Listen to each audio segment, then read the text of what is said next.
कानून देश में कड़े बनाए जा रहे हैं, लेकिन भीड़ अनियंत्रित होकर के जिस तरह से लोगों को मारने का काम कर रही है, जिसे मॉब लिंचिंग कहते हैं। मेरे क्षेत्र में मां शाकुंभरी बहुत बड़ी सिद्धपीठ है।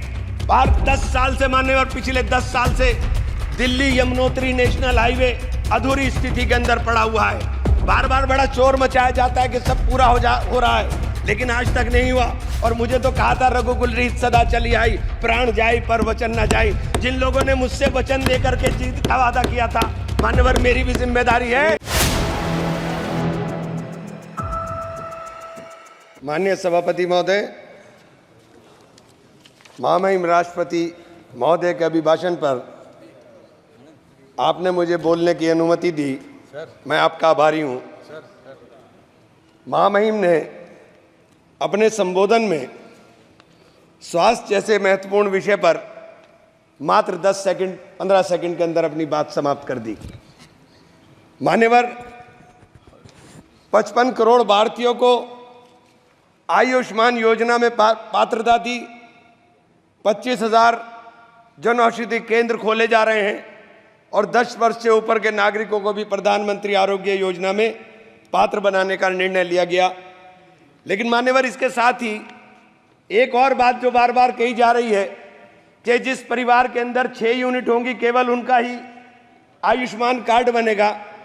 एक तरफ जनसंख्या नियंत्रण की बात होगी और दूसरी तरफ जिनके ज़्यादा बच्चे होंगे केवल उनका ही आयुष्मान कार्ड बनने का काम होगा। आयुष्मान योजना के अंदर जब आप प्रगति का जश्न मनाते हुए इस चुनौती को भी स्वीकार करिए कि इस योजना में लगभग 34 करोड़ कार्ड जारी किए गए, जिनमें से 6.5 करोड़ 80 लाख लाभार्थियों को उपचार मिला। 55 करोड़ में से अभी भी 20-21 करोड़ के लोगों को कार्ड इस योजना के शुरू होने के 6 वर्ष 6 माह के बाद भी देश के अंदर नहीं मिल पाए। मान्यवर, एक ही टेलीफोन नंबर के ऊपर जिस प्रकार से लाखों कार्ड, एक टेलीफोन नंबर के ऊपर लाखों 7.5 लाख आयुष्मान कार्ड बना दिए गए। ये मान्यवर सरकार ने ही पकड़ा है, ये मैंने नहीं, सरकार ने ही पकड़ा है, ये सरकार ने ही बताया है। एक ही नंबर के ऊपर ये योजना लोगों के भलाई के लिए, लोगों के अच्छाई के लिए ये योजना थी। लेकिन इस योजना की अंदर जो खामियां हैं, मैं केवल उनके तरफ ध्यान दिलाने का काम कर रहा हूं। आयुष्मान योजना के जिस SECC डाटा सूची को बिना वेरिफिकेशन और जांच का आधार माना गया, उस सूची में भारी विसंगति है।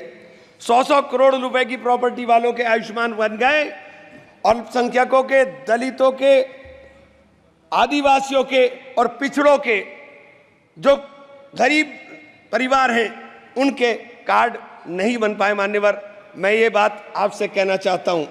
मान्यवर, मैं ये बात आयुष्मान योजना के ऑडिट में भी कैग ने गंभीर अनियमितताएं पाई थी। माननीय अध्यक्ष जी, हेल्थ सर्विसेज हमारे देश के लिए, चूंकि जिस देश का नौजवान स्वस्थ होगा, जिस देश का नौजवान स्वस्थ होकर के काम करेगा, वही देश तरक्की करेगा। स्वास्थ्य के ऊपर जब आप बात करते हैं कि हमने 315 मेडिकल कॉलेज नए बना दिए, लेकिन उन मेडिकल कॉलेज के अंदर क्या मानकों के अनुरूप आपने जो उपकरण है उनको उपलब्ध कराने का काम किया, या उन मानकों के अनुरूप आपने डॉक्टर उपलब्ध कराने का काम किया? मान्यवर, मेरे यहाँ शेखुलिन मेडिकल कॉलेज बनाया गया, 10 साल हो गए उस मेडिकल कॉलेज को, लेकिन आज तक उस मेडिकल कॉलेज के भवन हस्तांतरित नहीं हुआ। और जब भवन हस्तांतरित नहीं हुआ तो अनुरक्षण का पैसा नहीं मिला। मान्यवर, 10 साल तक जिसके ऊपर मेंटेनेंस ना हो, उस भवन को बताइए उसकी स्थिति क्या हो गई हो। मेडिकल कॉलेज बना दिया है, लेकिन मेडिकल कॉलेज के अंदर डॉक्टर नहीं है, एक भी सुपर स्पेशलिटी विभाग नहीं है। आप कह रहे हैं मेडिकल कॉलेज है, कोई सुपर स्पेशलिटी नहीं है। और जब सुपर स्पेशलिटी नहीं है तो फिर मरीजों को बाहर जाना पड़ेगा। मान्यवर, बड़ा चारों तरफ से घिरा हुआ, 3-3, 4-4 प्रदेश से घिरा हुआ क्षेत्र है मेरा।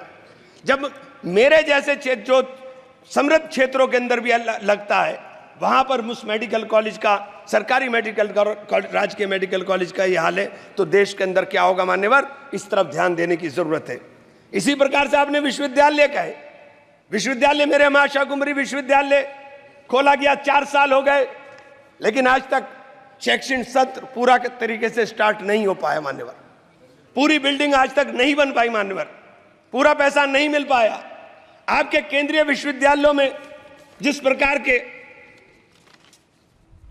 45 केंद्रीय विश्वविद्यालयों में 30% से अधिक शिक्षण पद खाली पड़े हुए मान्यवर, 30% से अधिक। एएमयू एक बहुत बड़ा शिक्षण संस्थान है, जहां शिक्षकों का अभाव है, उसका फंड लगातार काटा जा रहा है। किशनगंज के अंदर उसकी जो ब्रांच थी, वो ब्रांच ऑलमोस्ट बंद होने के कगार पर आ गई। मान्यवर, इन संस्थाओं से गरीबों के बच्चे पढ़कर निकल रहे हैं। मैं आपके ध्यान इस तरफ जरूर दिलाना चाहूंगा कि जब नीट की परीक्षाएं कैंसिल हो जाएं, जिस प्रकार से बार बार पर्चे लीक हो जाएं, तो सरकार को इन चीजों के ऊपर ध्यान देने की जरूरत है। मान्यवर, देश का नौजवान आज परेशान है, चाहे वो अग्निवीर के नाम पर हो, चाहे वो नीट के नाम पर हो, और चाहे वो उद्योग धंधों के नाम पर हो। जब आप उद्योग धंधों की बात करते हैं, आप कहते हैं कि हमारी सरकार 5 ट्रिलियन इकोनॉमी की तरफ जा रही है, लेकिन मान्यवर ये नहीं बताने का काम करते कि 5 ट्रिलियन इकोनॉमी के लिए 10% से अधिक की ग्रोथ रेट चाहिए।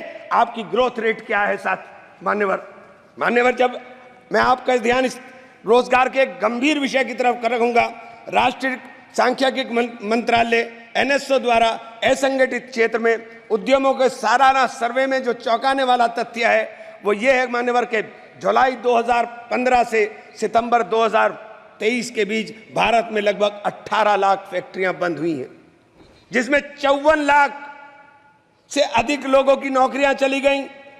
विनिर्माण क्षेत्र में असंगठित फैक्ट्रियों की संख्या 157 लाख से घटकर 178.2 रह गई, जो 9.3% गिरावट है मान्यवर, ये छोटी छोटी जो फैक्ट्री हैं, ये असंगठित क्षेत्र के उद्यम थे। इन असंगठित क्षेत्र के अंदर कुल 10 करोड़ 96 लोग काम कर रहे हैं मान्यवर। ये सरकार के आंकड़े हैं। मैं इसलिए ये बात कहना चाहता हूं कि जब आप 5 ट्रिलियन की बात करते हो, तो आपका निर्यात और आयात आपको देखना पड़ेगा कि आपके आयात के ऊपर निर्भरता कितनी हो गई है। निर्यात लगातार आपके देश के अंदर घट रहा है मान्यवर। मेरे यहाँ काष्ठ कला उद्योग है, पूरे विश्व के अंदर सहारनपुर का फर्नीचर जाना जाता है। हमारे यहाँ 1500 करोड़ का कारोबार होता था, लेकिन 1500 करोड़ का कारोबार घट करके 800 करोड़ पर आ गया मान्यवर।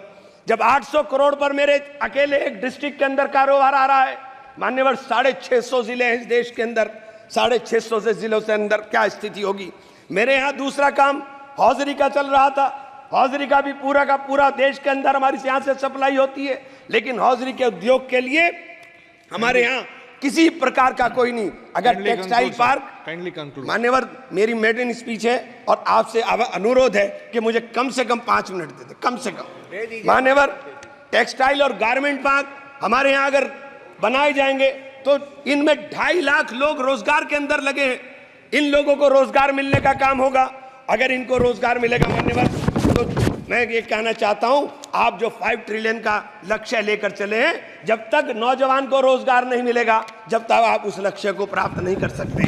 आप बार बार मान्यवर लगातार चल रहा है कि कानून देश में कड़े बनाए जा रहे हैं, लेकिन भीड़ अनियंत्रित होकर के जिस तरह से लोगों को मारने का काम कर रही है, जिसे मॉब लिंचिंग कहते हैं।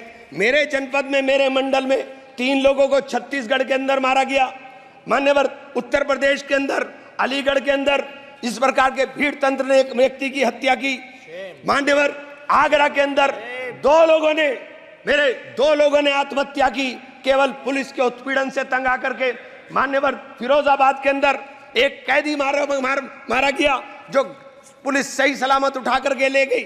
जो ये हालात देश के अंदर बन रहे हैं, आप कानून सख्त करने की बात कर रहे हैं मान्यवर। ये कानून सख्त करने से केवल काम नहीं चलेगा, उसके ऊपर अमल करने से काम चलेगा मान्यवर। अमल होना चाहिए। Please conclude please. 2 मिनट मान्यवर, बस 2 मिनट में कर दूं। अगर आप मैं आपसे मान्यवर जरूर एक बात जरूर कहना चाहूंगा। मेरे क्षेत्र में मां शाकुंभरी बहुत बड़ी सिद्धपीठ है। बाहर 10 साल से मान्यवर, पिछले 10 साल से दिल्ली यमुनोत्री नेशनल हाईवे अधूरी स्थिति के अंदर पड़ा हुआ है। बार बार बड़ा शोर मचाया जाता है कि सब पूरा हो रहा है, लेकिन आज तक नहीं हुआ। सिद्धपीठ के जाने का रास्ता मान्यवर उस हाईवे से जाता है। अगर मान्यवर इसी योजना के अंदर उसको शामिल कर लिया जाए कि हमारी सिद्धपीठ के ऊपर जाने वाले श्रद्धालुओं को रास्ता सही मिल जाए, तो मान्यवर लाखों लोग उधर जाने का काम करते हैं। मेरे शहर के अंदर, सहारनपुर शहर के अंदर मान्यवर एक एलिवेटेड हाईवे की आवश्यकता सबसे ज्यादा थी। मैंने आपके माध्यम से अनुरोध करना चाहता हूं कि हम लोग जीत कर आए हैं, लोगों ने बड़ी उम्मीदों के साथ जीता है। और मुझे तो कहा था रघुकुल रीत सदा चली आई, प्राण जाए पर वचन न जाए। जिन लोगों ने मुझसे वचन लेकर के जीत का वादा किया था मान्यवर, मेरी भी जिम्मेदारी है। मैं आपसे हाथ जोड़कर विनती करता हूं मान्यवर, सरकार को कहें कि हमारे जगदम्बिका पाल। धन्यवाद मान्यवर, आप लोग धन्यवाद। सर जी, श्री जगदम्बिका पाल।